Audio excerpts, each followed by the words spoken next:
धन श्री गुरु ग्रंथ साहिब जी। संगत जी, एक बार की बात है, बाबा नंद सिंह जी और बाबा जवंत सिंह जी महाराज तपस्या कर रहे थे। तो बाबा जवंत सिंह जी के मन में एक बात आई। उन्होंने बाबा जी से बेनती की कि हे बाबा नंद सिंह जी महाराज, हम रोज़ गुरु ग्रंथ साहिब जी के आगे प्रसाद पका कर रखते हैं, पर गुरु ग्रंथ साहिब जी ने कभी भोग नहीं लगवाया। जैसे धन्य भगत ने ठाकुर जी के आगे प्रसाद रखा और ठाकुर जी ने कुछ दिनों बाद वह प्रसाद छक लिया था, तो क्या हमारे गुरु ग्रंथ साहिब जी भी हमारा प्रसाद ग्रहण कर सकते हैं, भोग लगवा सकते हैं, प्रत्यक्ष भोग लगा सकते हैं? तो बाबा जी मुस्कुरा पड़े। बाबा जी ने कहा कि हे जवंत सिंह, गुरु नानक के दर्शन, क्योंकि गुरु ग्रंथ साहब महाराज को बाबा जी गुरु नानक ही कहते थे। वो कहते थे कि कोई कहता है पतरा, कोई कहता है स्याही, कोई कहता है कागज़, पर मेरी तो ज़ुबान जल जाए यदि ये बात मैं कभी बोलूं। कोई मेरी आंखों से देखे गुरु ग्रंथ साहिब जी का अक्षर अक्षर गुरु नानक है। तो बाबा नंद सिंह जी महाराज ने ये बात प्रकट करने के लिए भी कि गुरु ग्रंथ साहिब जी को आप ऐसे ही मत समझो, ये प्रत्यक्ष गुरु नानक है, गुरु नानक। और बाबा नंद सिंह जी महाराज ने एक बहुत ही बड़ा गुप्त राज खोला हम कलजुगी जीवों को ये विश्वास दिलाने के लिए। बाबा नंद सिंह जी महाराज कहा करते थे, जहाँ गुरु ग्रंथ साहिब जी महाराज हैं वहाँ पर शहीदों का गुप्त पहरा होता है। अकेले मत समझो, गुरु ग्रंथ साहिब जी महाराज अकेले नहीं है, पूरी कायनात के देवी देवता, 33 करोड़ देवी देवता, जिनको लोग प्रसन्न करने के लिए इतनी कठिन घोर तपस्याएं कर रहे होते हैं, वो सारे सभी देवी देवता गुप्त रूप में गुरु ग्रंथ साहिब जी महाराज के वहाँ पर हाजिर होते हैं, उनकी हाजिरी देते हैं। गुप्त रूप से शहीद सिंह, जितने भी शहीद भगत, सब गुरु ग्रंथ साहिब जी महाराज के आगे पहरा दे रहे होते हैं।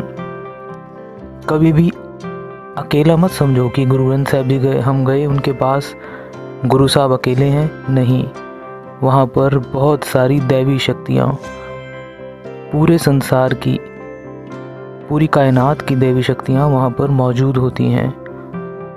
तो बाबा जवंत सिंह जी को उन्होंने कहा कि गुरु नानक साहब के दर्शन तो संतोख रखी कितने युगों पहले बैठ गया था उनके दर्शनों की आस लेकर, और उसको पंचम गुरु के समय में वो दर्शन हुए।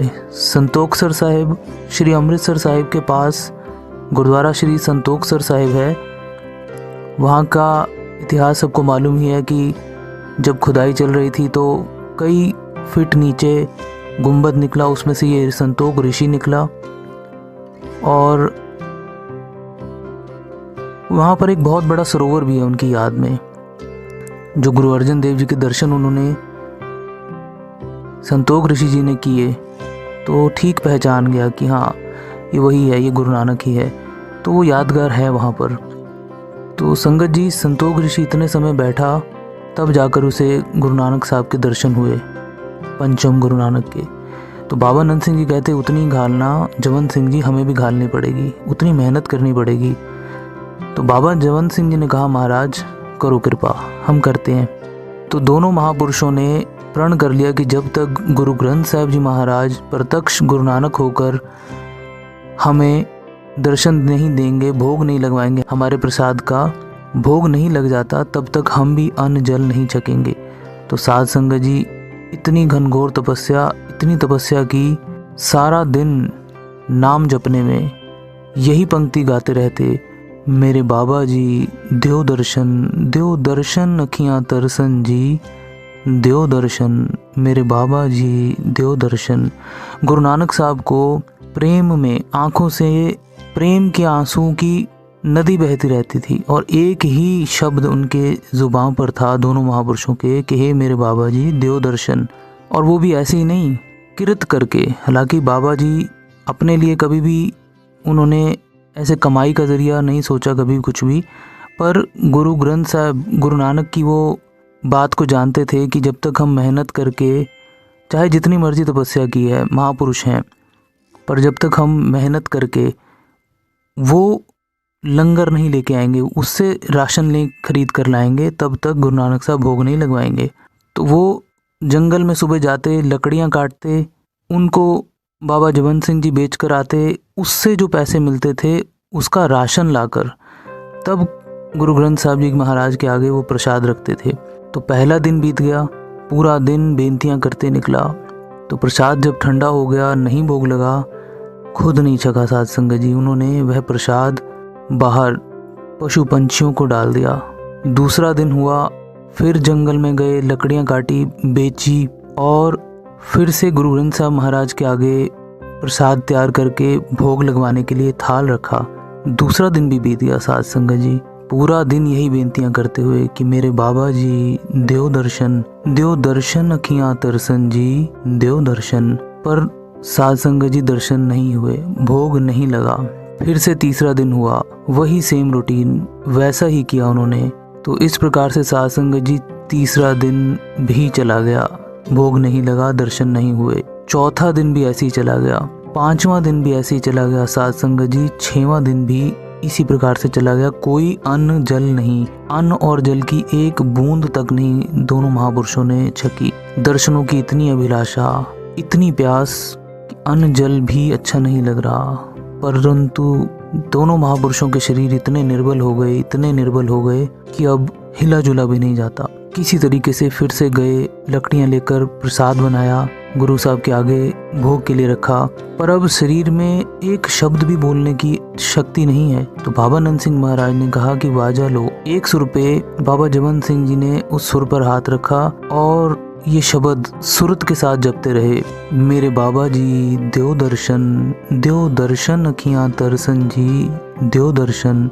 सुरत के साथ ही जपते जपते दोनों महापुरुष नीचे गिर गए। तो जब नीचे गिरे, साध संगत जी गुरु ग्रंथ साहब जी का आकार जो है वो गुरु नानक बन गया। गुरु नानक साहब प्रत्यक्ष हो गए, दोनों महापुरुषों को कंधों से पकड़कर उठाया और कहा मैं आ गया हूँ, सूरत संभालो मैं आ गया हूँ। तो सूरत संभालो मैं आ गया हूँ की आवाज़ सुनते ही दोनों महापुरुष अदब में आ गए, सूरत संभाली और बेनती की, महाराज हम कृतज्ञ हुए, आपने हमें कृतार्थ कर दिया दर्शन देकर, बहुत बहुत धन्यवाद हे गुरु नानक साहब। कितना शुक्र मनाएं, किस प्रकार से शुक्र करें। तो गुरु नानक साहब ने कहा बाबा नंद सिंह जी को कि हे ऋषि जी इतना हठ नहीं करते। तो बाबा नंद सिंह जी महाराज ने भी बेनती में दोनों हाथ जोड़कर बेनती में ये कहा कि हे गुरु साहब, कलयुगी जीव हैं, कलयुग का महाभयंकर समय है, इतनी परीक्षा ना लिया करो, डोल जाएंगे। तो गुरु नानक साहब ने बाबा जवंत सिंह जी को कहा कि मांगो, क्या मांगते हो। बाबा जवंत सिंह जी ने मांगा कि मैं जब भी कीर्तन करूं आप सामने प्रत्यक्ष होकर मेरा कीर्तन सुने और बाबा जी भी मेरा कीर्तन सुनते रहें, ये मेरे को वरदान चाहिए। गुरु नानक साहब ने कहा तथास्तु, ऐसा ही होगा।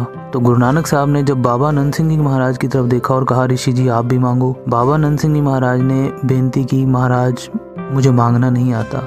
गुरु नानक साहब ने दूसरा वचन किया कि नहीं ऋषि जी मांगो। बाबा नंद सिंह जी महाराज ने फिर से यही कहा कि महाराज नहीं मांगना आता। जब गुरु नानक साहब का तीसरा वचन हुआ कि नहीं ऋषि जी मांगो, हम बहुत प्रसन्न हैं, आप मांगो, तो बाबा नंद सिंह जी महाराज ने कहा कि हे गुरु नानक साहब मुझे अपना बना लो। तो गुरु नानक साहब जी खूब मुस्कुराए और कहते कि हे नंद सिंह जी, आपने कहा कि मांगना नहीं आता, मगर सबसे कीमती चीज़ मांग ली।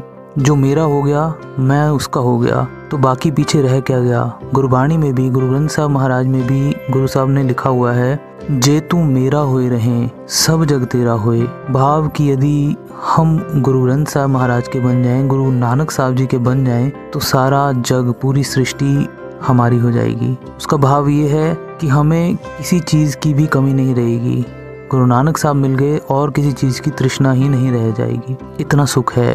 तो इस साखी का भाव यह निकलता है साध संगत जी की गुरु ग्रंथ साहब ही गुरु नानक साहब हैं। गुरु नानक साहब ने अब रूप बदल कर, क्योंकि शरीर हमेशा के लिए नहीं रह सकता, वो ये सृष्टि को, संसार को ये दिखाना चाहते हैं कि ये शरीर नाशवान है, चाहे खुद मैं निरंकार भी नीचे आ गया हूँ गुरु नानक बन के, मगर मैं भी अपना शरीर हमेशा के लिए नहीं रखना चाहता। और यही उपदेश हमें भी दिया कि ये शरीर तो नाशवान है। इसलिए गुरु गोबिंद सिंह महाराज ने जाते जाते सबसे कीमती वचन अपना किया। जब सिखों ने बेनती की कि महाराज हमें किसके लड़ लगा कर जा रहे हो, तो गुरु गोबिंद सिंह महाराज ने सबसे कीमती वर्ड जाते जाते, जैसे एक पिता अपने पुत्र को सबसे इम्पोर्टेंट बात बताता हुआ जाता है कि इसके बाद मैं नहीं बोल पाऊंगा, तो पुत्र ये सबसे इम्पोर्टेंट बात है। तो गुरु गोबिंद सिंह महाराज ने अपने पुत्रों को, हमें सिखों को यही बताया, साध संगत को, कि आज्ञा पई अकाल की तभे चलायो पंथ, सब सिखन को हुक्म है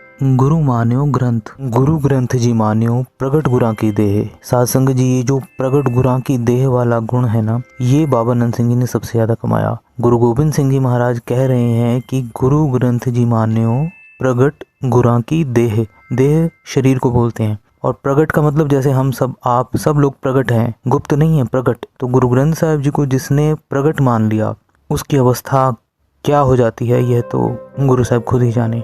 पर उनकी आज्ञा है हमें, गुरु ग्रंथ जी मान्यो, इनको मानो, प्रगट गुरां की देह। तो बाबा नंद सिंह जी महाराज ने इस वचन को सबसे ज्यादा कमाया, और यह सारे संसार को दिखा दिया कि गुरु ग्रंथ साहब कोई शाही दवात, कोई कागज नहीं है, ये प्रत्यक्ष गुरु नानक हैं। तो साध संगत जी, अब विश्वास करो गुरु ग्रंथ साहब महाराज पर। जिसने भी विश्वास किया है, और कोई तरीका भी नहीं है गुरु नानक को पाने का।